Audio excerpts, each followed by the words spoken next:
Hello my dear friends, welcome back to Genic education. So हम discuss कर रहे हैं active passive voice in case of general English for BPSC exam 2020। तो हमने first lecture में active passive voice के बहुत ही बेसिक कॉन्सेप्ट को सीखा था in active passive voice very first introductory lecture. चलिए हम इसको आगे बढ़ाते हैं और जैसा मैंने आपको कहा था कि हम डिटेल में चीज़ों को डिस्कस करेंगे, तो हम डिटेल में ही डिस्कस करेंगे। अब शुरू करते हैं थोड़ा सा और डिटेल एक्टिव पैसिव वॉइस में। तो डिटेल में क्या करेंगे डिस्कस, उसका मतलब समझिएगा। डिटेल में डिस्कस करने का मतलब ये है कि देखिए, जब भी आप कोई सेंटेंस बोलते हैं तो वो सेंटेंस क्या होता है, वो सेंटेंस के साथ जुड़ा होता है एक टाइम फ्रेम।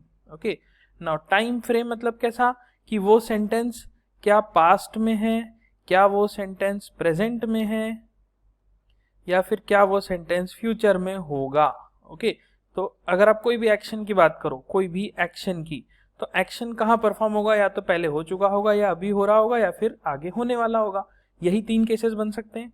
ओके, तो इन्हीं को हम क्या बोलते हैं, टेंस। Okay, tense. तो आपको अल्टीमेटली ध्यान क्या रखना है कि जब आप एक्टिव और पैसिव वॉइस पढ़ रहे हैं तो एक्टिव वॉइस और पैसिव वॉइस में एक बहुत ही इंपॉर्टेंट कंसेप्ट होता है जिसको बोलेंगे टेंस। इसका मतलब कि अगर आप एक सेंटेंस को एक्टिव से पैसिव में कन्वर्ट कर रहे हैं या फिर पैसिव को एक्टिव में कन्वर्ट कर रहे हैं, तो आपको उसका टेंस पता होना बहुत जरूरी है, तभी प्रॉपर कन्वर्जन हो सकेगा, अन्यथा आपको कन्वर्जन में तकलीफ आएगी। तो चलिए स्टार्ट करते हैं डिस्कशन हमारा। सबसे पहला जो टेंस है that is simple present tense. Okay, simple present tense कैसे, जैसे मैंने बोला he play football. Okay, just एक सिंपल सा सेंटेंस बोल दिया, या फिर मैंने बोला let's suppose Ram sings. Okay, ऐसा सेंटेंस बोल दिया। तो यहाँ पे क्या हो रहा है, ये मैं बिल्कुल प्रेजेंट अभी के समय की बात कर रहा हूँ। इसमें कोई ऐसा कुछ भी नहीं है कि ये जो एक्शन है सिंग्स वाला या फिर ये प्ले वाला ये पहले हुआ था या आगे होगा। अभी मैं क्या कहना चाहता हूँ कि हाँ, ये एक्शन होता है। ओके, ये होता है, ही प्ले फुटबॉल मतलब फुटबॉल खेलता है, अभी भी खेलता है। ओके, उसका ये मतलब नहीं निकाला जा सकता कि क्या वो अभी इस मोमेंट पे जब मैं ये सेंटेंस बोल रहा हूँ तब भी वो खेल रहा है। ओके, मैं ऐसा नहीं बोल सकता। यहाँ पे मैं सिर्फ क्या बोलूंगा कि ही प्ले फुटबॉल, कि वो फुटबॉल खेलता है। ओके, तो ये जो सेंटेंस हुआ या इस तरह की जो भी सेंटेंस हुआ, जैसे मैंने आपको कहा कि यू आर अ स्टूडेंट, तो अभी आप स्टूडेंट हैं। अभी स्टूडेंट होने का ये मतलब थोड़ी कि आप हर समय पढ़ रहे हैं। तो अभी अगर आप पढ़ रहे हो देन विल से दैट हाँ, अभी जो है आप इस पर्टिकुलर एक्शन को परफॉर्म अभी कर रहे हो। लेकिन मान लो आप थोड़ी देर बाहर चले जाओ घूमने और फिर आप बोलो कि मैं एक स्टूडेंट हूँ, तो तब भी मैं ये कंसिडर करूंगा कि this definitely you are a student. Okay, भले ही आप उस समय नहीं पढ़ रहे, उस मोमेंट पे नहीं पढ़ रहे, लेकिन हाँ अभी के समय में आप पढ़ाई कर रहे हो, तो I will say that definitely you are a student. तो जो चीज हमारे रेफरेंस में प्रेजेंट में है, ओके, उसके लिए हम क्या यूज करेंगे, सिंपल प्रेजेंट टेंस। बिल्कुल ही बेसिक प्रेजेंट टेंस की यहाँ पे बात हो रही है, तो इसलिए इसका नाम भी है सिंपल प्रेजेंट टेंस। ओके, इसको हम डिटेल में एक टाइम सीरीज में, एक टाइमलाइन में डिस्कस करेंगे कि टेंसेस को किस तरह से हम समझ सकते हैं। बट अभी at this point of time आप समझ लीजिए कि सिंपल प्रेजेंट टेंस मतलब एक ऐसी चीज, एक ऐसा एक्शन जो कि प्रेजेंट समय में हो रहा है। Okay, present time, occurring in present time, ऐसा मैं बोल सकता हूँ इसको। ओके, तो अकरिंग इन प्रेजेंट टाइम मतलब कि अभी इस मोमेंट पे वो चल रहा है कि नहीं चल रहा है वो मैटर नहीं कर रहा, लेकिन हाँ आने अभी समय में ये होता है, ऐसा हम कहेंगे। Okay, if you are a student, you are a student, उसका ये मतलब नहीं कि पूरा दिन ही आप एवरी मोमेंट आप you are studying and doing studies और reading any books. Okay, it simply means कि हाँ यू आर अ स्टूडेंट, तो प्रेजेंट के समय में आप स्टूडेंट हो। If I say you are a teenager, so you are a teenager, अभी आप टीनेज में हो। Okay, this is what we mean by the simple present tense. अब हमें ये समझना है कि एक्टिव और पैसिव वॉइस जो हमने अभी डिस्कस किया था लास्ट लेक्चर में, उसको अगर मुझे कन्वर्ट करना है तो हमारा एम क्या होता है। देखिए कि क्वेश्चंस कैसे आते हैं कि आपको एक्टिव वॉइस दे देंगे और उसको बोलेंगे कि पैसिव में कन्वर्ट करो, या फिर पैसिव दे देंगे और पूछ लेंगे कि एक्टिव क्या होगा इसका। ओके, तो अल्टीमेटली ये जो कन्वर्जन होता है, ये कन्वर्जन डिपेंड करता है टेंस के ऊपर। तो आपको ये चीज बहुत इंपॉर्टेंट है समझना कि जब आपको एक्टिव और पैसिव कन्वर्ट करना है तो आपको टेंस का बहुत ही ज्यादा ध्यान रखना है, क्योंकि सबसे ज्यादा गलती इस ही पर्टिकुलर चीज में होती है कि जब मैं कन्वर्ट कर रहा हूं तो मैं किस वे में कन्वर्ट कर रहा हूं, ये एक्टिव है ये पैसिव कैसे बन रहा है, किस वे में बन रहा है। कहीं ऐसा तो नहीं हो रहा कि मैं एक्टिव में किसी और टेंस में बात कर रहा हूं और पैसिव में वो किसी और टेंस में हो जा रहा है। ओके, मान लो कि आपने एक्टिव में सेंटेंस लिखा था कि राम फुटबॉल खेलता है, ओके, और जब आपने उसको पैसिव में कन्वर्ट करा तो वो हो गया कि राम फुटबॉल खेलता था। तो आप सोचिए मीनिंग बदल जाएगा। तो मीनिंग ना बदले इसीलिए हमें ध्यान क्या रखना है कि टेंस जो है किसी भी सेंटेंस का वो चेंज नहीं हो। तो जब भी आप एक्टिव पैसिव में कन्वर्ट करते हैं तो आप इस बात को समझिए कि हमारा एम क्या होता है। एम होता है no change in meaning, okay, कि किसी भी तरह का मीनिंग में चेंज नहीं आना चाहिए, मीनिंग वही का वही रहना चाहिए।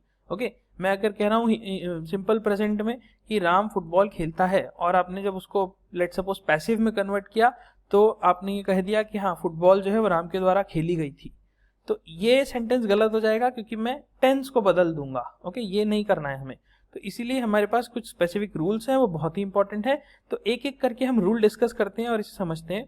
तो देखिए, जब हम बात करें एक्टिव वॉइस की, तो एक्टिव वॉइस में सिंपल प्रेजेंट टेंस में क्या होता है, सिंपल प्रेजेंट टेंस का बहुत ही सिंपल सा तरीका होता है कि सब्जेक्ट आएगा, फिर आएगा इन्फिनिटिव और फिर आएगा ऑब्जेक्ट। अब आप बोलोगे अच्छा इन्फिनिटिव क्या होता है, सब्जेक्ट ऑब्जेक्ट तो हमने डिस्कस किया था। तो इन्फिनिटिव क्या है, इन्फिनिटिव बेसिकली एक तरह से एक नाउन है, एक एडजेक्टिव है या फिर एक एडवर्ब है। ओके, और ये बना कैसे है, ये टू वर्ड को जोड़ने पे, टू वर्ड के साथ अगर मैं इस पर्टिकुलर चीज को एक किसी वर्ब को जोड़ दूं तो ये जो चीज बनेगी कॉम्बिनेशन टू और वर्ब का, इसको मैं बोलूंगा इन्फिनिटिव। अब फॉर एग्जाम्पल अगर मैं एक बहुत ही सिंपल सा एग्जाम्पल लूं, ओके, जैसे कि लेट सपोज यहाँ पे हम इसको थोड़ा सा क्लीन करते हैं एंड ओके, तो अब इन्फिनिटिव का एग्जाम्पल कैसा होगा समझते हैं। देखिए फॉर एग्जाम्पल मैंने कहा डांस, तो डांस क्या है, बेसिकली डांस एक वर्ब है, एक एक्शन है, ये कुछ एक्शन परफॉर्म करने वाली बात हो गई। ओके, तो अगर मैं इसको लिख दूं टू डांस, तो ये जो टू डांस वर्ड बना ये बेसिकली बन गया एक इन्फिनिटिव। ओके, ये क्या बन गया, ये बेसिकली बन गया एक इन्फिनिटिव। जैसा आपने कहा आई लव टू डांस, तो आई लव टू डांस में फॉर एग्जाम्पल मैंने ऐसा लिख दिया, let suppose I love to dance, ऐसा लिख दिया। तो यहाँ पे बेसिकली क्या हुआ, ये जो टू डांस वर्ड है ये बेसिकली क्या हो गया, ये आपका इन्फिनिटिव बन गया, इन्फिनिटिव। ओके, तो इन्फिनिटिव क्या होता है, इन्फिनिटिव एक तरह से एक नाउन हो जाता है। नाउन जैसा आपने बचपन में पढ़ा होगा, नाउन क्या होता है, नेम प्लेस एनिमल थिंग जिसको हम बोलते हैं। ओके, एडजेक्टिव क्या होता है, जो किसी वर्ड की क्वालिटी बताता है, और एडवर्ब क्या होता है कि वो किसी वर्ब की क्वालिटी बताता है। ओके, अभी के लिए सिर्फ इतना समझ लीजिए कि एडवर्ब मतलब वर्ब की क्वालिटी बताना, एडजेक्टिव मतलब नाउन की क्वालिटी बताना, और नाउन मतलब एक किसी ऑब्जेक्ट के बारे में या किसी एंटिटी के बारे में बात करना। ओके, बहुत डिटेल में मैं अभी नहीं जा रहा, सिर्फ हमारा जो इंपॉर्टेंट पॉइंट है उस पॉइंट्स को हमें समझते चलना है। ओके, तो एक्टिव वॉइस जो होता है आपका सिंपल प्रेजेंट टेंस में, उसमें क्या होता है, सब्जेक्ट होता है, इन्फिनिटिव होता है और एक ऑब्जेक्ट हो जाता है। ओके, तो अल्टीमेटली क्या हुआ, ये जो इन्फिनिटिव है ये बना कैसे, मैं अगर कोई भी वर्ब के आगे टू लगा रहा हूं तो वो बन जाता है एक इन्फिनिटिव। जैसे मैंने कहा गिव, तो मैंने लिखा टू गिव। ओके, फिर मैंने कहा फ्लाई, तो लेट सपोज मैंने कह दिया टू फ्लाई, तो फ्लाई एक वर्ब हुआ, टू फ्लाई बेसिकली एक इन्फिनिटिव बन गया। तो इस तरह से इन्फिनिटिव बनाया जाता है। ओके, और सब्जेक्ट कौन है, सब्जेक्ट है बेसिकली जो पर्सन एक्शन परफॉर्म कर रहा है। ओके, और ऑब्जेक्ट कौन हुआ, जो जिसके ऊपर परफॉर्म हो रहा है। तो सिंपल प्रेजेंट टेंस में किसी एक्टिव वॉइस का सेंटेंस कैसा दिखेगा, वो कुछ इस तरह का दिखेगा कि पहले सब्जेक्ट लिखा होगा, फिर कुछ इन्फिनिटिव लिखा होगा या फिर एक वर्ब लिखा होगा और फिर ऑब्जेक्ट लिखा होगा। ओके, अगर वही बात करें पैसिव वॉइस की, तो पैसिव वॉइस में क्या होगा, पैसिव वॉइस का कन्वर्जन कुछ इस तरह का हो जाएगा। कैसे, इसको ध्यान से समझिएगा। सब्जेक्ट यहां पर आ जाएगा, सब्जेक्ट, ये सब्जेक्ट कौन सा है पैसिव वॉइस में, ये सब्जेक्ट है बेसिकली यहाँ का ऑब्जेक्ट। तो एक्टिव वॉइस का ऑब्जेक्ट आपके पैसिव वॉइस का सब्जेक्ट बन गया। ओके, तो एक तरह से ये जो एक्टिव वॉइस में आपने सब्जेक्ट लिखा था और ऑब्जेक्ट लिखा था, इन दोनों को तो आपने क्या करा, बिल्कुल उल्टा कर दिया, इन दोनों को चेंज कर दिया। जो यहाँ पे सब्जेक्ट था उसको वहां पे ऑब्जेक्ट बना दिया। ओके, ये ऑब्जेक्ट बन गया, और जो ऑब्जेक्ट था उसको सब्जेक्ट बना दिया। अब उसके बीच में क्या आएगा, उसके बीच में तीन चार चीजें आएंगी। उसके बीच में आएगा सबसे पहले तो एक वर्ड आएगा बी। ओके, एक वर्ड आएगा बी, और उसके बाद आएगा past participle of verb. Okay, अभी घबराने की जरूरत नहीं है कि मैं क्या बोल रहा हूँ, पास्ट पार्टिसिपल क्या चीज है ये हमने तो सुना ही नहीं, कोई इश्यू नहीं है। अभी अपन बिल्कुल एग्जांपल्स के थ्रू इस पॉइंट को, हर एक चीज को समझेंगे। कि क्या मैं बोलना चाह रहा हूँ, पास्ट पार्टिसिपल क्या, इन्फिनेटिव, इतनी सारी जो कहानी बोल दी। तो इसको हम धीरे धीरे समझते हैं। अभी के लिए सिर्फ समझिए कि अगर मुझे एक सिंपल प्रेजेंट टेंस के सेंटेंस को एक्टिव से पैसिव में डालना है तो मैं क्या करूंगा, मैं इसके ऑब्जेक्ट और सब्जेक्ट को तो बदल ही दूंगा, साथ में ये जो इन्फिनेटिव है ना बीच में, इसको हटा दूंगा और इसकी जगह क्या लगा दूंगा, एक वर्ड लगा दूंगा बी और उसके बाद लगा दूंगा एक past participle of the verb. Okay, तो अब बेसिकली ये जो पास्ट पार्टिसिपल क्या है, basically the form of a verb typically ending in ED. तो इसको चीज को समझिए कि किसी भी वर्ब का पास्ट पार्टिसिपल क्या होता है, वो बेसिकली उस वर्ब में अगर मैं आखिरी में ईडी लगा दूं तो वो बन जाता है बेसिकली एक पास्ट पार्टिसिपल। जैसे मैंने बोला प्ले, तो प्ले का अगर मैं पास्ट पार्टिसिपल लिखूंगा तो वो बन जाएगा प्लेड। Okay, played. अगर मैंने लिखा लेट्स सपोज डांस, ओके, तो डांस का जो पास्ट पार्टिसिपल है वो क्या बन जाएगा, डांस्ड। ओके, इस तरह से स्विम का जब हम करेंगे तो उसका थोड़ा सा डिफरेंट होगा, उसका थर्ड फॉर्म जो होगा वो अलग हो जाएगा। ओके, स्वम हो जाएगा, इस तरह से स्वयं हो जाता है, बहुत सारे इसके मीनिंग्स होते हैं, बट उसमें हम अभी नहीं जा रहे। अभी सिंपल वे में आप समझ लीजिए कि पास्ट पार्टिसिपल मतलब कि जो यहाँ पे जो वर्ब लिखा था, ओके, इन्फिनेटिव के साथ, टू के साथ जो वर्ब लिखा था, उस वर्ब में अगर आपने ईडी लगा दिया तो बन जाएगा पास्ट पार्टिसिपल। और क्या करना है हमें, बहुत सिंपल सा चीज है, सब्जेक्ट ऑब्जेक्ट को बदल दो और बीच में बी वर्ड के साथ साथ जो भी यहाँ पे वर्ब था उसके पास्ट पार्टिसिपल को लिख दो, मतलब ईडी लगा के लिख दो उस वर्ब को एक तरह से। ओके, ये हमारा बेसिक इसमें आइडिया होता है। और यहाँ पे क्या होगा, सब्जेक्ट कौन हो जाएगा, सब्जेक्ट मतलब जो एक्शन कर रहा है। ओके, और ऑब्जेक्ट कौन है, object is one who on हुम एक्शन इज परफॉर्म्ड। ओके, सो इस वे में हम यहाँ पे इसको बोलेंगे, मतलब बेसिकली पैसिव में ये चीज अपोजिट हो जाएगी। ये रेफरेंस में मैंने एक्टिव के रेफरेंस में लिखा है कि जो एक्टिव में सब्जेक्ट है वही यहाँ पे एक्शन तो परफॉर्म वही करेगा, लेकिन उसका जो पोजीशन है वो ऑब्जेक्ट का बन जाएगा। ओके, और यहाँ पे जो ऑब्जेक्ट है वो बेसिकली यहाँ पे सब्जेक्ट बन जाएगा, लेकिन जो एक्चुअली एक्शन जिसपे हो रहा है वो तो वही रहेगा। ओके, तो इसको एग्जाम्पल से हम समझते हैं। देखिए, सबसे पहला एक सिंपल सा एग्जांपल लेते हैं। अगर मैंने एक सेंटेंस लिखा, let's suppose Anna does the homework, ये एक्टिव वॉइस का सेंटेंस है। तो यहाँ पे मैंने क्या देखा कि एना का मतलब है एक सब्जेक्ट, इस पर्टिकुलर सेंटेंस का ये मेरा सब्जेक्ट हो गया। डज जो है, ये डज वर्ड जो लिखा है ये है वर्ब का first form. Okay, do does आपने पढ़े होंगे, डू मतलब कोई चीज करना। ओके, तो एना डज और उसके बाद होमवर्क क्या है, homework is the object of my sentence. ये ऑब्जेक्ट हो गया, ये सब्जेक्ट हो गया। अब अगर मैं इसको कन्वर्ट करूंगा तो देखिए ये जो सेंटेंस है ये किस में है, ये बेसिकली सिंपल प्रेजेंट टेंस में है। ये मुझे कैसे पता, ये सेंटेंस पढ़ के समझ में आता है। सेंटेंस में क्या बोला, एना डज द होमवर्क, मतलब एना होमवर्क करती है। ओके, तो ऐसा नहीं है कि अभी इस मोमेंट पे वो होमवर्क कर रही है, बट इट मीन्स कि हाँ प्रेजेंट टाइम में वो होमवर्क करती है। ओके, तो जब मैं इसको कन्वर्ट करूं पैसिव में तो मैं ये चाहता हूं कि ऐसा ना हो जाए कि एना होमवर्क करती थी या एना होमवर्क करेगी, ये मीनिंग ना हो जाए इसका। इसका मीनिंग वही का वही रहे। ओके, इसका अर्थ जो है वो जिस टेंस में है उसी टेंस में रहे, उसी काल में रहे। ओके, तो अगर मैं इस सेंटेंस को कन्वर्ट करूंगा तो ये किस तरह से दिखेगा समझते हैं पैसिव वॉइस में। देखिए, ये कुछ ऐसा दिखेगा कि the homework is done by Anna. Okay, तो यहाँ पे ध्यान से देखिए, द होमवर्क तो वही रहा, जो यहाँ पे ऑब्जेक्ट था उसको मैंने यहाँ सब्जेक्ट बना दिया। ओके, उसके बाद यहाँ पे एक वर्ड आप ध्यान से देखिए, यहाँ लिखा है इज। ओके, यहाँ पे लिखा है इज। हम क्या गलती करते हैं, हम ये सोचते हैं कि okay Anna does the homework है, तो इसका जब हम इसका पैसिव वॉइस कन्वर्ट करेंगे तो ये कुछ ऐसा बन जाना चाहिए, द होमवर्क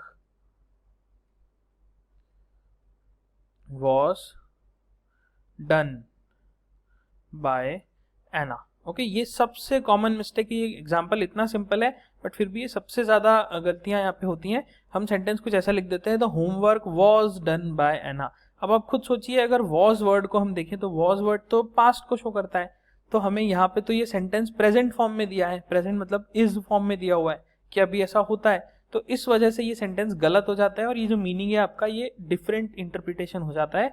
तो ये एक्टिव वॉइस का मतलब इस एक्टिव वॉइस का कन्वर्जन अगर मैं ये लिखता हूँ तो ये पूरी तरह से गलत होगा। ओके, फिर आप पूछोगे कि अच्छा एक ही वर्ड तो गलत किया, बाकी सब तो सही है, फिर क्या गलती है?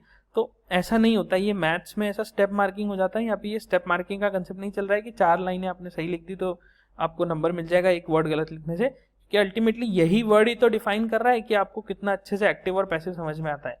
ओके, ऐसे तो मैं इंग्लिश के पेपर में ए से लेके जेड तक सारी अल्फाबेट्स लिख दूं, फिर मैं बोलूँ कि जो भी सेंटेंस आप बनाओगे वो तो इन्हीं से बनेगा, तो I should get full marks. So that's obviously absurd thing. Okay, हाँ, तो इसका जब मैं कन्वर्जन कर रहा हूँ तो ये कन्वर्जन कैसे हो रहा है, देखो ये ऑब्जेक्ट था, ये सब्जेक्ट बन गया, बहुत अच्छी बात है। ओके, ये जो डज वर्ड था ये था वर्ब के फर्स्ट फॉर्म में, तो मुझे क्या करना था, मुझे इसे कन्वर्ट करना था। जैसा हमने ऑब्जेक्ट और सब्जेक्ट को तो स्विच कर दिया, वैसे ही वर्ब को कैसे कन्वर्ट करना था, वर्ब को हमें कन्वर्ट करना था कुछ इस फॉर्म में। Let me show you. Okay, हमें क्या करना था, हमें पास्ट पार्टिसिपल निकालना था। तो पास्ट पार्टिसिपल कैसे निकाला हमने, पास्ट पार्टिसिपल निकालने के लिए हमने डस को बना दिया डन। ओके, तो यहाँ पे होमवर्क हो गया हमारा सब्जेक्ट। डन क्या है, डन बेसिकली पास्ट पार्टिसिपल है। ओके, या फिर कहें डन बाय बोल लीजिए, डन बोल लीजिए। तो डन क्या है, वो डस का पास्ट पार्टिसिपल कहलाएगा। ओके, तो इसीलिए यहाँ पे the homework is done by Anna, not the homework was नहीं आएगा, इज डन बाय एना, क्योंकि sentence is in the present form. Okay, तो आप देख सकते हो कि जब the homework was done by Anna लिखूं या the homework is done by Anna लिखूं, यहाँ पे सेंटेंस में कोई बहुत ऐसा मेजर डिफरेंस नहीं है, ये दोनों ग्रामेटिकली करेक्ट है सेंटेंस, इसमें कोई प्रॉब्लम नहीं है। लेकिन प्रॉब्लम कहाँ है कि मैं इस सेंटेंस से ये सेंटेंस में कन्वर्जन कर रहा हूँ, तो इसीलिए मुझे इसके टेंस को लेके चलना पड़ेगा। इसका जो कम्युनिकेशन है वो भी ठीक है, इसका कम्युनिकेशन भी ठीक है, लेकिन इसके आधार पे अगर देखा जाए तो इसके आधार पे यही वाला सबसे बेस्ट होगा, क्योंकि यहाँ पे ये टेंस को चेंज नहीं करता। ओके, आई होप आपको क्लियर हो रहा होगा धीरे धीरे। अगर नहीं भी हो रहा, थोड़ी थोड़ी चीजें समझ आ रही, कोई प्रॉब्लम नहीं है, आप स्लोली आप वॉच करते रहो, आपको पूरा कंसेप्ट क्लियर हो जाएगा, I guarantee for that. Okay, चलिए अगला, she writes a letter. Okay, तो शी राइट्स अ लेटर में ओके, शी हमारा सब्जेक्ट है। ओके, राइट्स क्या है, ये बेसिकली फर्स्ट फॉर्म है वर्ब का, राइट वर्ड का, WRITE लिखना जो वर्ड है। ओके, एंड लेटर हमारा ऑब्जेक्ट है। अब आप जरा वीडियो को पॉज करिए और ये सोचिए कि ये कौन से टेंस में है। तो बिल्कुल आपने सही सोचा, ये बेसिकली सिंपल प्रेजेंट टेंस में है। क्यों है, बिकॉज सबसे पहली चीज तो हम उसी के बारे में डिस्कस कर रहे हैं, तो वही होना चाहिए, मैं ऐसा तो अलग एग्जांपल नहीं लूंगा, बट ऑब्वियसली बात है, लेकिन फिर भी हमें चेक करना है। तो ये जो राइट्स वर्ड है, इसमें आप देखो तो राइट क्या होता है, ओके, राइट मतलब लिखना होता है। ओके, राइट्स क्या हो जाएगा, राइट्स बेसिकली लिखना ही होएगा, लेकिन ये बेसिकली सिंगुलर और सिंगुलर और प्लूरल का कंसेप्ट आता है वर्ब का, तो उसमें अभी मैं नहीं जा रहा, वो हम एरर स्पॉटिंग में डिस्कस करेंगे। बट अभी के लिए सिर्फ समझ लीजिए कि राइट वर्ड है, मतलब इसके साथ कोई ईडी नहीं है, इसके साथ कोई विल राइट नहीं है, इसके साथ कोई ऐसा राइटिंग नहीं है, ये सिंपल राइट लिखा हुआ है। तो इसीलिए हम क्या कहते हैं कि हाँ, ये जो है ये सिंपल प्रेजेंट टेंस है, पहली चीज बिल्कुल क्लियर। अब हमें क्या करना है, इसको कन्वर्ट करना है पैसिव में। तो पैसिव में किस तरह से हम कन्वर्ट करेंगे, पैसिव में इसको मैं लिख दूंगा अ लेटर, जो कि हमारा सब्जेक्ट हुआ, इज ओके, इज लिखा क्यों, बिकॉज हम सिंपल प्रेजेंट की बात कर रहे हैं, return by her, is written by her. Okay, return क्यों आया, रिटर्न इसीलिए आया because rights is a first form of verb और उसका पास्ट पार्टिसिपल क्या होता है, रिटर्न। ओके, तो इसीलिए जो हमारा करेक्ट सेंटेंस है वो बन गया a letter is written by her. तो यहाँ पे her letter, here letter is basically the subject, written क्या है, पास्ट पार्टिसिपल है, और या फिर कहें थर्ड फॉर्म है वर्ब का। ओके, और हर जो है वो ऑब्जेक्ट हो गया, तो ये हमारा ऑब्जेक्ट हो गया, ये हमारा वर्ब का थर्ड फॉर्म हो गया या फिर पास्ट पार्टिसिपल फॉर्म हो गया, और ये हमारा सब्जेक्ट हो गया इस पर्टिकुलर सेंटेंस में। ओके, तो आई होप ये कंसेप्ट क्लियर हो रहा होगा, अब और धीरे धीरे इंप्रूवमेंट आ रहा होगा। एक और एग्जाम्पल देखते हैं, चलिए, सैम केयर्स द लायन। अब वीडियो को पॉज करिए और जरा सोचिए इसमें क्या सब्जेक्ट है, क्या ऑब्जेक्ट है, क्या वर्ब है, और फिर उसको कोशिश करिए कन्वर्ट करने की to the passive form. Okay, so I hope आपने कर लिया होगा। तो हम इसका टेंस कैसे पता करें कि ये जो एक्टिव वॉइस है ये किस टेंस में है, ये पता करेंगे हम वर्ब को देख के। तो वर्ब क्या है यहाँ पे, केयर्स। तो केयर जो है ये बेसिकली, केयर मतलब कि किसी का केयर करना, देखभाल करना एक तरह से। ओके, तो ये है बेसिकली सिंपल प्रेजेंट टेंस में।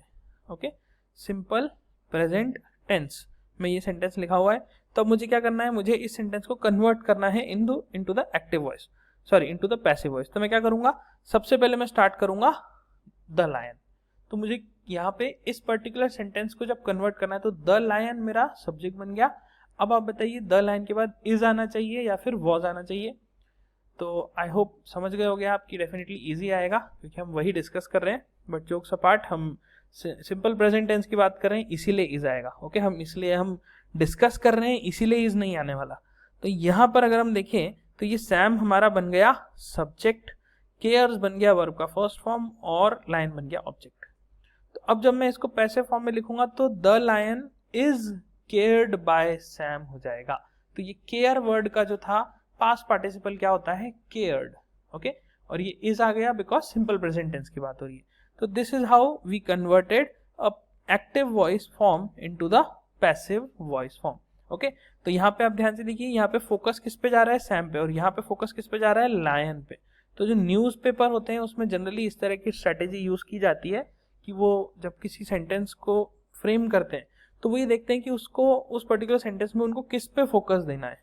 ओके, जैसे मैं आपको एक बहुत ही सिंपल सा एग्जांपल दूं, अगर आप मतलब बहुत ज़्यादा ऐसे न्यूज़ को फॉलो नहीं करते होंगे तो यहाँ पे कोई ऐसा प्रोपोगेंडा की चलाने की मतलब नहीं है, यहाँ पे किसी तरह का कोई सपोर्ट नहीं, कोई पॉलिटिकल एफिलिएशन नहीं है, बट एक जस्ट एग्जांपल मैं आपको देता हूँ कि प्रीस्ट का आपने सुना होगा, कुछ टाइम पहले मर्डर हुआ था। ओके, सो अगर मैं ऐसा बोलूँ कि the priests were murdered by mob, तो यहाँ पे देखिए फोकस किस पे जा रहा है कि मॉब ने प्रीस्ट को मारा था, तो द प्रीस्ट वर मर्डर्ड, तो प्रीस्ट जो है वो मॉब के द्वारा मर्डर किए गए थे। ओके, तो देखिए इंपॉर्टेंस किस पे जा रहा है, प्रीस्ट पे जा रहा है कि प्रीस्ट का मर्डर हुआ था। Genic Prime is the new features by Genic Education where you will get 450 plus video series questions explanation, Prime Facebook group for doubt solving, assignments, live sessions and many more. If you are interested then visit website and join quickly. For any query call on 9837933283. Okay, और अगर इसी sentence को मैं ऐसा लिख दूं, the mob murdered priests, तो अब आप दोनों सेंटेंस को कंपेयर कीजिए। दोनों सेंटेंस में आपको डिफरेंस अलग ही समझ में आ जाएगा कि यहाँ पे फोकस किस पे आ रहा है। अगर आप इसे न्यूज आर्टिकल में पढ़ते हो तो द मॉब पे, कि मॉब ने ऐसा काम किया है कि उन्होंने मार दिया किसी को, और यहाँ पे क्या हो रहा है कि यहाँ पे जो प्रीस्ट है उनको किसी ने मार दिया, वो किसने मारा है, मॉब ने मारा है। तो ये जो एक्टिव पैसिव वॉइस का गेम है ये सिर्फ इसीलिए किया जाता है कि मुझे जिस पे एम्फेसाइज करना है उसको मैं पहले रखूं और जिस पे एम्फेसाइज नहीं करना है उसको मैं बाद में रखूं। This is the reason.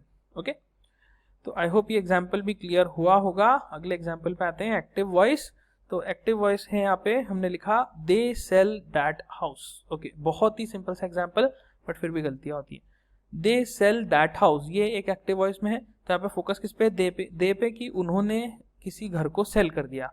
अब सबसे पहले मैं इसका टेंस देखता हूँ। टेंस कैसे देखूंगा, वर्ब से। तो वर्ब क्या है, सेल। सेल कैसा है, ये वर्ब का फर्स्ट फॉर्म है किसी चीज को बेचना।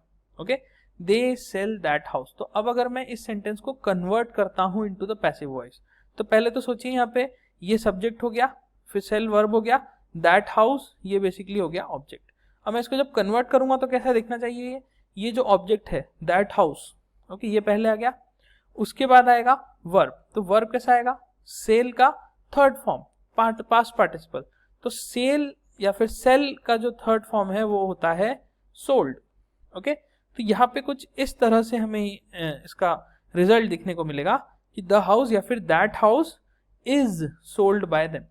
ओके, कि उन्होंने वो घर बेच दिया, वॉज सोल्ड नहीं, बेच दिया था नहीं, बेच दिया। अभी पता चला थोड़ी देर पहले कि बेच दिया, तो इसलिए हमने कहा कि this is present simple present tense. Okay, so यहाँ पर अगर मान लीजिए ऐसा लिखा होता दे सोल्ड दैट हाउस, तब मैं बोलता कि ठीक है ये सेंटेंस ही पास्ट में है तो इसलिए इसका पैसिव वॉइस भी पास्ट में होगा। लेकिन ये सेल दैट हाउस लिखा है, इसका मतलब ये प्रेजेंट टेंस की बात है, प्रेजेंट टेंस की घटना है जो अभी कुछ देर पहले ही घटी है। ओके, तो यहाँ पे ये इसका पैसिव वॉइस बन गया, the house is sold by them. Okay, I hope clear हो ही रहा होगा सभी को, दिस द पैसिव वॉइस। तो ये स्लाइड पे मैंने डिटेल लिख दिया है, यहाँ पे जो इसका इंटरप्रिटेशन है वो भी लिख दिया है, आप इसे नोट कर लीजिए, डेफिनेटली अपने नोट्स बनाइए जितना अच्छा नोट्स बन सकते हैं। ओके, चलिए अगले पे आते हैं। Next example is she buys a book. Okay, now she buys a book, तो डेफिनेटली फोकस किस पे है, शी पे, और बुक क्या है वो बेसिकली ऑब्जेक्ट हो गया, और बाइज मतलब क्या हुआ किसी चीज को बाय करना, किसी चीज को खरीदना। ओके, तो अब ये मैंने बायड तो लिखा नहीं है और विल बाय जैसे तो कुछ लिखा नहीं है, तो ये बेसिकली सिंपल प्रेजेंट टेंस में। तो अब मैं क्या करूंगा, मैं सिंपल प्रेजेंट टेंस वाले सेंटेंस को कन्वर्ट करता हूं इनटू पैसिव वॉइस। ओके, एक एक्टिव वॉइस से मैं इसे कन्वर्ट करता हूं, लेट्स सपोज पैसिव वॉइस में। तो कैसे कन्वर्ट करूंगा, जो बुक है या अ बुक जो है वो आपका ऑब्जेक्ट है, ये जो बाइज है ये वर्ब का फर्स्ट फॉर्म है और शी बेसिकली सब्जेक्ट है। तो इसको अगर मैं कन्वर्ट करूं तो ये कुछ ऐसा बनेगा कि अ बुक, ओके, अ बुक, क्योंकि ये ऑब्जेक्ट था तो यहाँ पे आके सब्जेक्ट बन गया, is bought by her. Okay, is bought by her. Okay, तो आपने यहाँ पे बेसिकली क्या करा, शी की जगह हर कर दिया। ये तो ऑब्वियसली बात है, आपको समझ में आता होगा कि बॉट बाय शी नहीं हो सकता, क्योंकि शी का मतलब होता है कि वो खुद की बात हो रही है और हर का मतलब होता है कि थर्ड किसी पर्सन की बात हो रही है। ओके, उसमें भी हम जाएंगे डिटेल में in the upcoming lectures, but at this point हमारा फोकस है इस बाय वर्ड पे। तो बाय का पास्ट पार्टिसिपल क्या होता है, बॉट।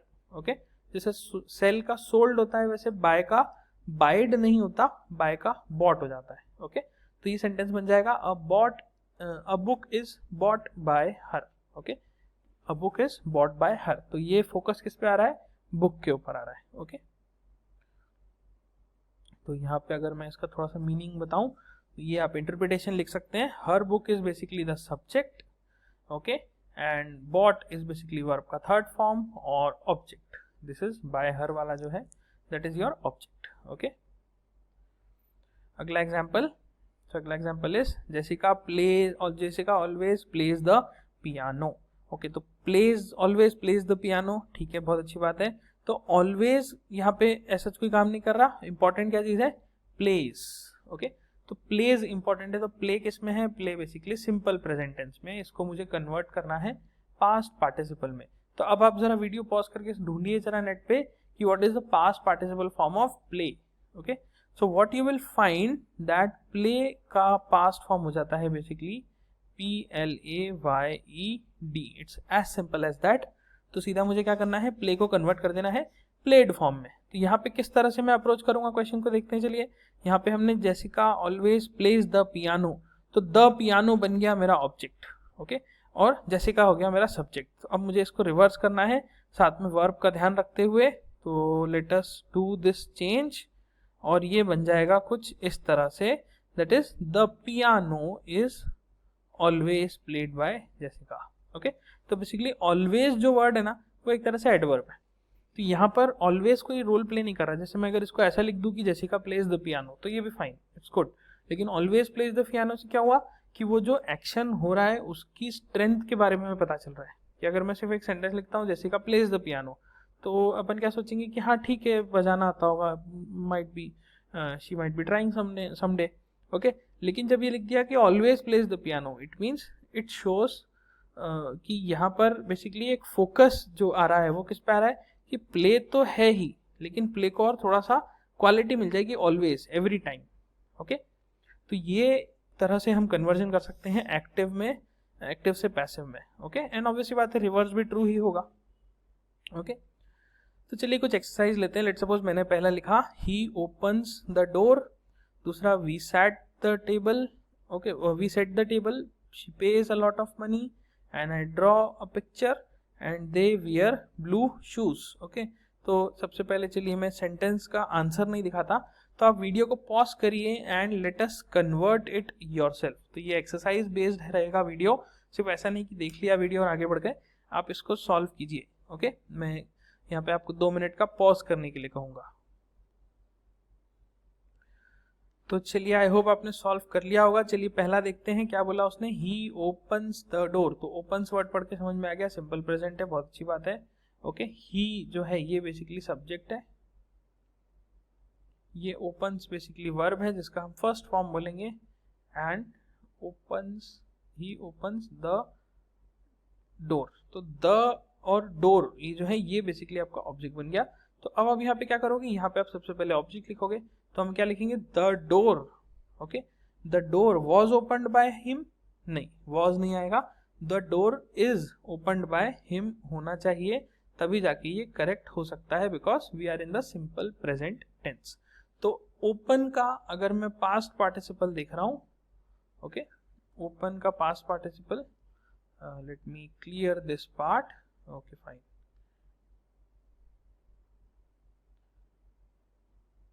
ओपन का अगर हम पास्ट पार्टिसिपल लिखते हैं तो वो हो जाता है ओपन। ओके, तो मेजॉरिटी ऑफ द वर्ड्स में आपको कभी प्रॉब्लम नहीं आएगी, लेकिन वो कुछ 2-4 ऐसे वर्ड जरूर मिलेंगे जहाँ पे इस तरह की समस्या बनेगी, that you will be confuse कि which particularly which verb should I choose, okay, और विच फॉर्म और which is the third form of this particular work. Okay, so maybe इस तरह का सवाल आपके मन में आए। चलिए अगला देखते हैं, अगला क्या बोलता है, we set the table. Okay, तो वी बेसिकली सब्जेक्ट हो गया, सेट बेसिकली वर्ब का फर्स्ट फॉर्म, और टेबल हो गया आपका ऑब्जेक्ट। तो अगर इसका हम सॉल्व करें तो it will become the table is set by us. तो अब आप बोलोगे अच्छा सेट लिखा था, यहाँ पे भी सेट लिखा है, ऐसा कैसे? तो ये इसलिए बिकॉज सेट का थर्ड फॉर्म भी ओके सेट ही होता है, उसमें कोई चेंज नहीं होता। जैसे मैंने आपको बताया था लास्ट लेक्चर में कि पुट जो वर्ड है, तो पुट का जो पास्ट फॉर्म है वो पुटेड नहीं हो जाता, मैं ऐसा नहीं लिख दूंगा पुटेड, तो ये गलत होगा। ओके, इसीलिए सेट वर्ड जो है उसका भी जो पास्ट फॉर्म है या फिर थर्ड फॉर्म है वो बेसिकली सेट ही है। ओके, इस तरह से। देन नेक्स्ट क्या है, she pays a lot of money. तो lot of money is paid और वॉज पेड। सोचिए क्या होना चाहिए, डेफिनेटली ये होना चाहिए lot of money is paid by her. Okay, तो ये कंसेप्ट आई थिंक क्लियर हो रहा होगा। पेज का थर्ड फॉर्म क्या हो जाएगा, पेड। ओके, अगला आई ड्रॉ अ पिक्चर। तो यहाँ पे क्या हो जाएगा, a picture is drawn. Okay, तो यहाँ पे ऐसा ड्रॉ लिखा है तो ड्रॉड नहीं हो जाता, तो ड्रॉ का पास्ट फॉर्म क्या होता है, बेसिकली ड्रॉन। ओके, और past participle is basically drawn. So a picture is drawn by her. They wear blue shoes. तो आई होप ये तो आप खुद ही बता देंगे कि क्या होना चाहिए। ओके, वियर, और अच्छा वियर जो वर्ड है इसका थर्ड फॉर्म क्या होना चाहिए, सोचिए जरा। यूट्यूब पे आप वीडियो देख रहे हैं अगर, तो आप पास में ही टैब में ओपन कर लीजिए कोई भी इंटरनेट ब्राउजर और चेक करिए जरा उसमें what is the past participle form of wear. Okay, क्योंकि ये इसी टेक्निक से याद होगा। हम एक सेपरेट लेक्चर बिल्कुल कर लेंगे जिसमें हम फॉर्म्स ऑफ वर्ब्स को देख लेंगे कि अलग अलग वर्ब्स का first form, second form, third form किसमें कैसा होता है। अगर आपको लगता है कि उस तरह का एक वीडियो रिक्वायर्ड है तो डेफिनेटली नीचे कमेंट सेक्शन में बताइए मुझे। ओके, तो यहाँ पे दे वियर ब्लू शूज का हो जाएगा ब्लू शूज वर वॉर्न, और blue shoes are worn. Okay, क्यों ऐसा, क्योंकि वियर का पास्ट पार्टिसिपल फॉर्म हो जाएगा worn. Okay, so blue shoes are worn by them. Okay, अगला एग्जाम्पल लेते हैं। So next example is they don't help you. Okay, they don't help you, फिर he doesn't open the book. Okay, then you do not write the letter, or then does your mom pick you up? Okay, or does the police officer catch the time? अब आप बोलोगे अच्छा 5 तो पिछले कर लिए, इसमें एक्स्ट्रा क्या है, इसमें एक एक्स्ट्रा एक चीज ऐड हो रही है जिसको हम बोलते हैं निगेटिव सेंटेंस। ओके, तो निगेटिव सेंटेंस मतलब क्या हुआ, एक ऐसा सेंटेंस जो कि निगेट कर रहा है किसी चीज को। जैसे कि आप पहले सेंटेंस को देखो, दे डोंट हेल्प यू, तो पिछले पर्टिकुलरली स्लाइड में जो हमने क्वेश्चन देखे थे उसमें ऐसा निगेटिव सेंटेंस का ओके जिसको हम नकारात्मक बोलते हैं, तो इस तरह का कोई सेंटेंस नहीं था। अब यहाँ पे है, वहां पे तो बहुत सिंपल था कि Ram plays football, so football is played by Ram. Okay, ये कर दिया, but in reality you do not know कि कब आपको एक निगेटिव सेंटेंस को एक्टिव टू पैसिव में करने का क्वेश्चन आ जाए। ओके, कोई भरोसा नहीं। तो इस चीज को भी हमें समझना होगा।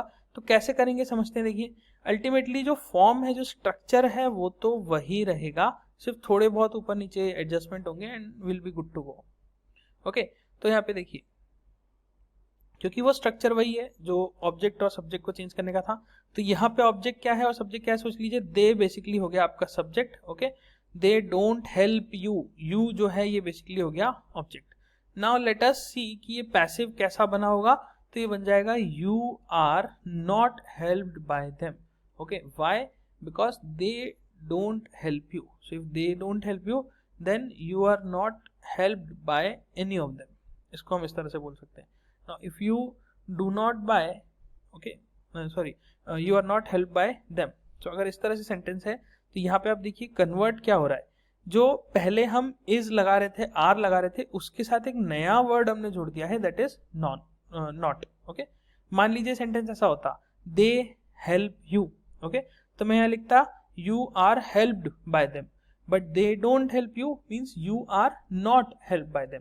तो यहाँ पे निष्कर्ष क्या निकलता है कि अगर निगेटिव सेंटेंस होगा तो उस केस में पैसिव का जो स्ट्रक्चर है वो कैसा हो जाएगा, सब्जेक्ट प्लस नॉट, या फिर कहा जाए is plus not plus verb का थर्ड फॉर्म प्लस ऑब्जेक्ट।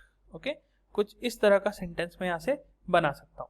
अगला क्या है, देखिए he doesn't open the book. तो बुक जो है वो ऑब्जेक्ट हो गया, ही बेसिकली सब्जेक्ट हो गया, और ये जो डजंट ओपन वर्ड है इसको हमें क्या करना है, इसको हमें पास्ट पार्टिसिपल में या फिर कहा जाए वर्ब के थर्ड फॉर्म में कन्वर्ट करना है। तो कैसे कन्वर्ट करेंगे, हम लिखेंगे the book is not opened by him. Okay, हम यहाँ पे क्या करेंगे, ओपन वर्ड को कन्वर्ट कर देंगे थर्ड फॉर्म में, that is open. Okay, then next is you do not write the letter. Okay, तो अब आप सोचिए जरा क्या होगा, you do not write the letter. Okay, तो और इसको मैं ऐसा बोल सकता हूँ कि you don't write the letter. Okay, so इसको मैं कहूंगा the letter is not, okay, और the letter isn't written by you. Okay, तो ये इज नॉट जो वर्ड है, ओके, इज नॉट, इसकी जगह आप यूज कर सकते हैं इजंट।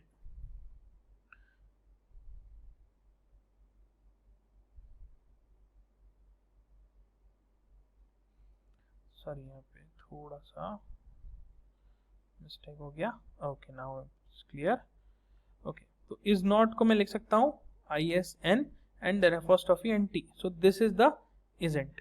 ओके, सो इसने कहा कि you do not write the letter, तो इसको मैंने क्या कहा, the letter isn't written by me, और the letter is not written by me। Okay, next is do your mom pick you up, so are you picked up by your mom। तो इस question, इस चीज को समझिए कि ये जो ऊपर के 3 सेंटेंस थे ये कैसे थे, नेगेटिव सेंटेंस, लेकिन ये जो दोनों सेंटेंस हैं यहाँ पे आखिरी में क्वेश्चन मार्क बिल्कुल आ रहा है।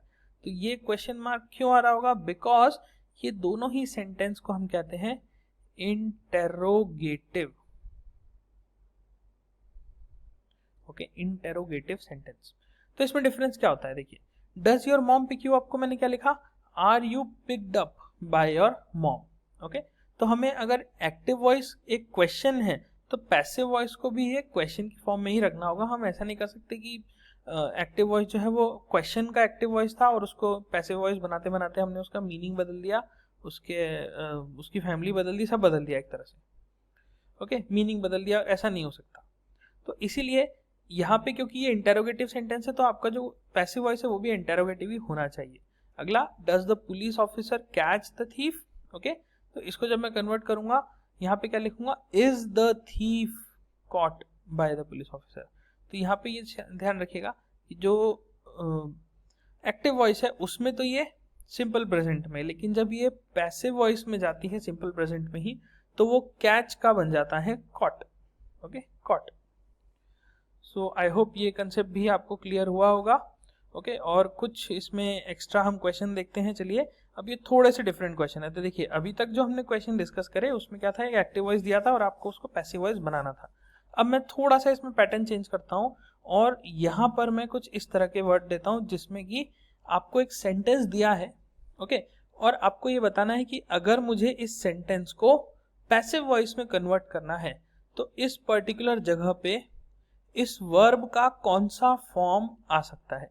अगर मैं ही सेल कार्स लिखता हूं तो भी सही है, अगर मैं ही सोल्ड कार्स लिखता हूं तो भी सही है, लेकिन अगर मुझे प्रॉपर अंडरस्टैंडिंग नहीं है सेंटेंस के मीनिंग की, उसके what we can say interpretation की, देन ये काफ़ी ज़्यादा चैलेंजिंग हो जाएगा। लेकिन ये आपके लिए बहुत ही बेनिफिशियल होगा अगर आप इसे समझ लो तो। ओके, तो मैं क्वेश्चन रिपीट कर देता हूँ। क्वेश्चन क्या है कि हमें यहाँ पे फिल इन द ब्लैंक्स को फिलअप करना है using any form of this verb. Okay, sell जो वर्ड लिखा हुआ है। ओके, तो पहला सेंटेंस क्या है, ही डैश कार्स। दूसरा sentence the blue car and dash. Then तीसरा sentence in summer more ice cream is dash then in winter. Okay, and then next आता है शी डैश हर और she call her grand parents every Friday. Okay, so she call her grand parents every Friday. तो call का अपने को कोई सा form यहाँ पे देखना है। तो चलिए एक एक करके शुरू करते हैं। सबसे पहला आता है, okay so this is the last one. सबसे पहला आता है सेल का। तो यहाँ पे क्या आना चाहिए कि ये सेंटेंस जो है ये कन्वर्ट हो जाए, complete the sentence with passive voice. So he sells the cars. Okay, अभी सेल का सेल्स क्यों हुआ? बिकॉज ही एक सिंगुलर नाउन है, और सिंगुलर नाउन लेते हैं तो वर्ब भी सिंगुलर होना चाहिए। तो जो आपने सेल वर्ड लिखा है वो बेसिकली एक प्लूरल वर्ड है, तो इसका जो सिंगुलर होता है वो क्या होता है? सेल्स। ओके, तो आप बोलोगे अच्छा यहाँ पे तो एस लगाने पे सेल्स, मतलब ये एस लगाने पे सिंगुलर बन गया, ऐसा कैसे? ये तो प्लूरल था, तो प्लूरल में एस नहीं है और सिंगुलर में एस है, ऐसा तो नहीं होता, हमने तो उल्टा पढ़ा था। ओके, तो लेट मी टेल यू, ये हम वर्ब की बात कर रहे हैं। ओके, ये वर्ब है, ये हम नाउन की बात नहीं कर रहे हैं। अगर मैं मैंगो लिखता हूँ और मैंगोज लिखता हूँ तो मीनिंग वही है कि मैंगो मतलब सिंगुलर और मैंगोज मतलब प्लूरल, बट यहाँ पे ये हम वर्ब की बात कर रहे हैं। ओके, अगला द ब्लू कार। तो ब्लू कार, इसको सॉरी फर्स्ट वाले का मैंने यहाँ पे मिस्टेक लिख दिया, ही सेल्स नहीं आएगा बिकॉज हमें पैसिव वॉइस बनाना है। आई एम एक्सट्रीमली सॉरी, ये ही सोल्ड द कार आएगा। Okay, so he sells the car और he sold the cars. Next is the blue car. अब ये इसको हमें क्या करना है? प्रेजेंट फॉर्म में ही रखना है। तो प्रेजेंट फॉर्म में रखने के लिए हमने क्या करा? इज लगाया और साथ में इस सेल का हमने पास्ट पार्टिसिपल ले लिया, तो वो क्या बन गया? Sold. Okay, so the blue car is sold. यहाँ पे क्या होगा देखिए, in summer more ice cream dash is than in winter. मतलब हम गर्मियों में ज्यादा आइसक्रीम खाते हैं कंपेयर टू विंटर। तो यहाँ पे ईट का जो है वो अल्टीमेटली फॉर्म कौन सा आएगा वो समझना है। तो फॉर्म कैसे निकालेंगे तो हम देख लेते हैं। देखिए अल्टीमेटली क्या है, यहाँ पे हमें इसे पैसिव वॉइस में चाहिए, तो पैसिव वॉइस में साथ साथ क्या चाहिए? प्रेजेंट सिंपल चाहिए। तो वॉज तो कभी यूज ही नहीं करना है, तो फिर क्या यूज करना है? इज यूज करना है। और फिर ये जो ईट वर्ड है, मतलब जो वर्ब है, उसका थर्ड फॉर्म लिख लेना है, जो कि कितना होता है? ईटन। ओके, सो मैं कहूंगा in summer more ice cream is eaten than in winter. मतलब ये ट्रेंड अभी भी है, ऐसा नहीं कि ट्रेंड वैनिश हो गया। अगर मैं बोलूँ कि more ice cream was, we can say there is in summer more ice cream was eaten in the past, or more ice cream was eaten in the summer compared to the winter, ऐसा कुछ sentence बोलो। Okay, तो उस case में वो हमारा tense का ये जो सेंटेंस है एक्टिव सेंटेंस है, सॉरी पैसिव सेंटेंस है, जिसका मीनिंग ही चेंज हो जाता। ओके, लेकिन अभी हम मीनिंग चेंज नहीं करना है, इसलिए हमने इसका यूज करा। और ईटन क्या है? यह है ईट का थर्ड फॉर्म, जिसको हम बेसिकली पास्ट पार्टिसिपल बोल सकते हैं। Okay, then she dash her grand parents every Friday. तो यहाँ पे क्या आएगा? She called her. ओके, ये पैसिव वॉइस है, सॉरी यहाँ पे मैंने मिस्टेक लिख दिया, called her grand parents every Friday. Last is the letters are typed. Okay, are typed क्यों हुआ? बिकॉज यहाँ पे हम बात कर रहे हैं एक्टिव वॉइस की, सॉरी पैसिव वॉइस की। ओके, तो यहाँ पे टाइप का जो थर्ड फॉर्म है वो क्या आ गया? टाइप्ड। और आर क्यों आया? Because of the tense that we are using.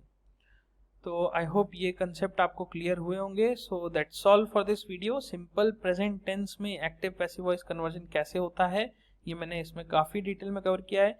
And please remember, मैंने बहुत सारी चीज़ें यहाँ पे इसलिए नहीं कवर की क्योंकि उसकी हमें ज़रूरत नहीं है इस वक्त। Okay, what we want is we want to understand the minimum amount of concept which can give us maximum output, okay, और maximum grades, ये हमें मिलना है, ये हमारा एम है अल्टीमेटली। ओके, तो मिनिमम हमें टाइम इन्वेस्ट करके मिनिमम से मिनिमम कॉन्सेप्ट पढ़ के हमें मैक्सिमम से मैक्सिमम कैसे हम स्कोर बना सकते हैं, कैसे हम हमारा जो आउटपुट है उसको बेटर कर सकते हैं।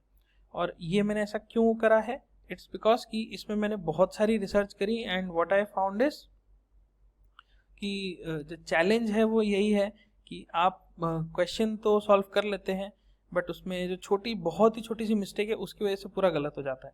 और फिर उसको सही करने के लिए हम क्या करते हैं? हम बहुत डिटेल में ग्रामर की स्टडी करते हैं, बट वो रिक्वायर्ड नहीं है, आपके पास एक लिमिटेड टाइम है। तो मैंने बहुत डिटेल में स्टडी के बाद सिर्फ वो कॉन्सेप्ट्स को निकाल लिया है जो कि आप समझ लेंगे तो आप क्वेश्चन को सॉल्व कर लेंगे। ओके, रिमेंबर, हमारा एम इस वक्त क्वेश्चन को सॉल्व करना है, हमारा एम ग्रामेरियन या शेक्सपियर बनने का नहीं है। ओके, सो आई होप ये लेक्चर यहाँ पे आपको काफ़ी हो गया। So now it's done and let's meet in the next lecture. Thank you.